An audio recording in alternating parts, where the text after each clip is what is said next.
Good afternoon friends. আপনারা সবাই এই গাছটার সঙ্গে হয়তো পূর্ব পরিচিত আছেন, যারা আমার পুরনো বন্ধু আছেন তারা তো আছেনই। এটা হচ্ছে সেই ব্রাজিলিয়ান গাছটা, যাকে আমরা আমাদের এখানে স্ট্রবেরি পেয়ারা বলেই জানি।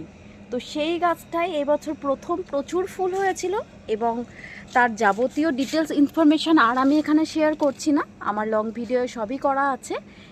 যাই হোক, তার থেকে একটা ফল আমি পেয়েছিলাম এবছর আমার গাছে।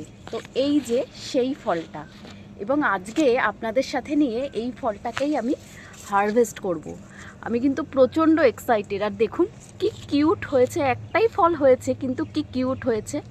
আশা করা যায় এই পরের বার যখন ফুল আসবে গাছটায় ফুলে আর ফলে ভরে যাবে। জেনারেলি তাই হয় আর কি এগুলো। তো চলুন দেরি না করে হারভেস্ট করে ফেলি। এই হলো আমার সেই স্ট্রবেরি পেয়ারা।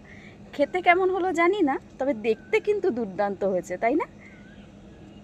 আর আজকে তো শুধু ফলই হারভেস্ট করব এখন। তো এই যে আমার সেই বেদানা বলুন আর ডালিম বলুন, এটাও একদম রেডি হয়ে গেছে। তো একেও চলুন হারভেস্ট করে নেওয়া যাক। আজকে কিন্তু দারুণ এক্সাইটেড লাগছে, জানেন তো। এইটাও আগের বছর কিন্তু এত সুন্দর হয়নি যেটা এবার হয়েছে। এই যে দেখুন কি বড় হয়েছে ফলটা। চলুন আপনাদের সামনে থেকে দেখান। এই হলো আমার সেই ডালিম, আর এই হলো আমার স্ট্রবেরি পেয়ারা। তো যাই হোক, এই স্ট্রবেরি পেয়ারার ডিটেলস ভিডিও কিন্তু আমার চ্যানেলে অলরেডি আপলোড করা আছে, যার লিঙ্কটা আমি আজকে আবার শেয়ার করে দেবো ডেসক্রিপশন বক্সে। যদি আপনাদের কারুর দরকার লাগে তো অবশ্যই দেখে নিতে পারেন। তো আজকের মতো ভিডিওটা তাহলে এখানেই শেষ করছি। যদি আপনাদের ভালো লেগে থাকে তাহলে অনেক অনেক ভালোবাসা দিয়ে আমার পাশে থাকবেন। আর হ্যাঁ, চ্যানেলটা সাবস্ক্রাইব করতে ভুলবেন না কিন্তু। টাটা।